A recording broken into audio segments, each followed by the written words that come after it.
সবচেয়ে দামি ইবাদত সিয়াম, রোজা।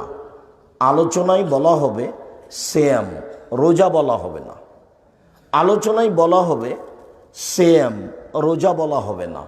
সিয়াম মানে বিরত থাকা, আর রোজা মানে উপবাস থাকা। ফজরের পর থেকে নিয়ে সূর্য ডুবা পর্যন্ত খাওয়া, পান করা, স্ত্রী মিলন, যাবতীয় অপছন্দ কথা ও কর্ম থেকে বিরত থাকার নাম সিয়াম। বিরত থাকা।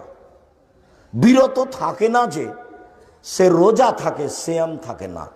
রোজা মানে উপবাস থাকা। সুন্দর করে সকালে দাড়িটা চেঁচে বাড়ি থেকে বের হলো, এ রোজা থাকে, সিয়াম থাকে না। সিয়াম মানে বিরত থাকা। সুন্দর করে প্যান্টটা টাকনোর নিচে রেখে সিগারেট হাতে করে বের হলো, এ রোজা থাকে, সিয়াম থাকে না। রোজা মানে উপবাস থাকা, আর সিয়াম মানে বিরত থাকা। পাতিরে ডুমনিতে বাড়ি, একদিন এসব জমি জায়গার 5 পয়সা দাম ছিল না, এখন কোটি কোটি টাকা দাম।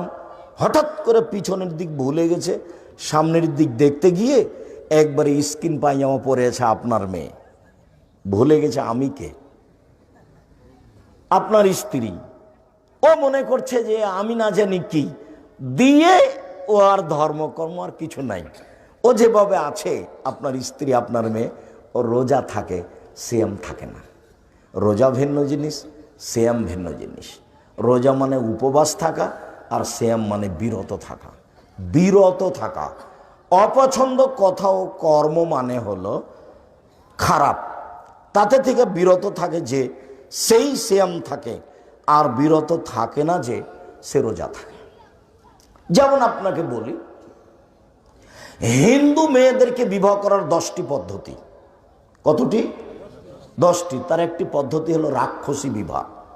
মেয়ের বাপ বিবাহ দিবে না, ছেলেটা জোর করে বিবাহ দিবে।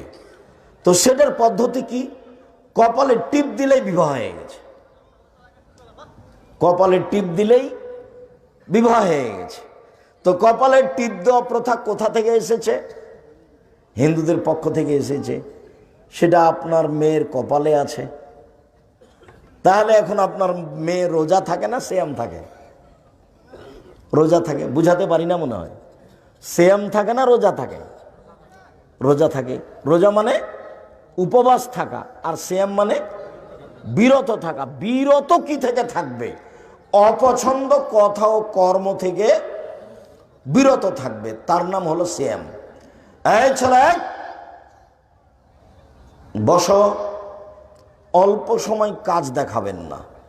আর আমি আপনাকে খুব অনুরোধ করে বলি, যদি কোনোদিন কষ্ট করে চলে আসি, যদি আপনার পাশেই থাকি, তারপরে যখন আসি তখন অন্তত 8-10 কিলোমিটার আশেপাশে কোনো দিনই ভাই বোন বাড়িতে থাকবেন না। আপনি তো আসবেন, আসবেনই, হিন্দুকে আসতে হবে। আমি তার কিছু না কিছু উপকার করবই করবো ইনশাআল্লাহ। আপনার উপকার না করে আমি চলে যাব, এরকম হিসাব আমার মধ্যে নেই। আমি 30 বছরে কোনোদিন মানুষের সামনে অপ্রয়োজনীয় বাক্য বলিনি। আপনার উপকার করাই কাজ।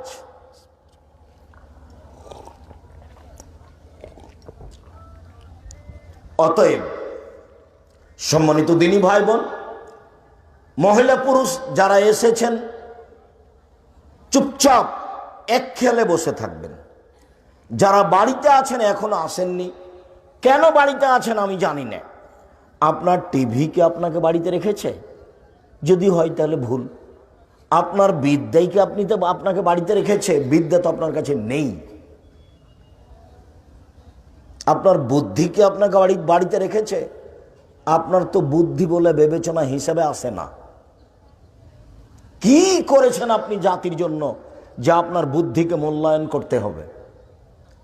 কি শিখেছেন আপনি, কি করেন জাতির জন্য যে আপনার বিদ্যাকে মূল্যায়ন করতে হবে? এটাই ঠিক যে আপনি বাড়িতে আছেন, ভুল পথে আছেন।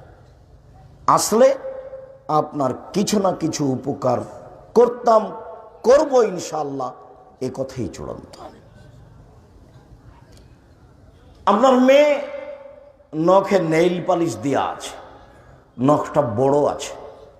নবীগণের বৈশিষ্ট্য 10টা। নবীগণের বৈশিষ্ট্য 10টা। সব নবী এটা করতেন। 1, দাড়ি ছেড়ে দিতে হবে, এইটা ইসলামী বৈশিষ্ট্য। 2, মোচ কেটে ফেলতে হবে, চেঁচে ফেলা যাবে না, এটা বৈশিষ্ট্য। 3, পেশাব পায়খানা করলে পানি দিয়ে পবিত্রতা অর্জন করতে হবে, এটাই হচ্ছে ইসলামী বৈশিষ্ট্য, শিষ্টাচার। বগলের লোম উঠিয়ে ফেলতে হবে, নারী পুরুষ একই হুকুম, এটাই হলো শিষ্টাচার। নিচের লোম পরিষ্কার করতে হবে, ঊর্ধ্বে টান 40 দিন, পুরুষ নারী একই হুকুম, এইটাই হলো শিষ্টাচার। 1 মিনিট, শিষ্টাচার কি জিনিস? সব হাদিসই কেন শিষ্টাচার? সব হাদিসই কেন শিষ্টাচার? ব্যাপারটা কি? শিষ্টাচার কি জিনিস? আব্দুর রাজাক সাহেব 2-1টা হাদিস থেকে আগে শিষ্টাচারটা দেখান তো, সব হাদিসে কিভাবে শিষ্টাচার হয়। হ্যাঁ দেখেন, আল্লাহর নবী বলছেন, মান ওয়ালাদালাহু ওয়ালাদুন ফল ইহসান ইসমাহু আদাবাহু। কারো ছেলে মেয়ে যদি জন্ম নেয়, সেই জন্য সুন্দর নাম রাখে আর শিষ্টাচার শিখিয়ে দেয়। শিষ্টাচার কি জিনিস? 1। 2, মান কানাত লাহু সালাসা বানাত। কারো যদি 3টে মেয়ে থাকে, ফা আল্লামাহুন্না ও আদ্দাবাহুন্না, তাকে যদি বিদ্যা শিখিয়ে দেয়, শিষ্টাচার শিখিয়ে দেয়। অকাসাহুন্না, তার যদি কাপড়ের ব্যবস্থা করে, অসাকাহুন্না, তার যদি খাওয়া পান করার ব্যবস্থা করে, ফালাহুল জান্নাহ, তাহলে সে জান্নাতে যাবে। শিষ্টাচার কি জিনিস? সব হাদিসই কেন শিষ্টাচার? আল্লাহ নবী বলছেন, মান কান লাহু জারিয়া।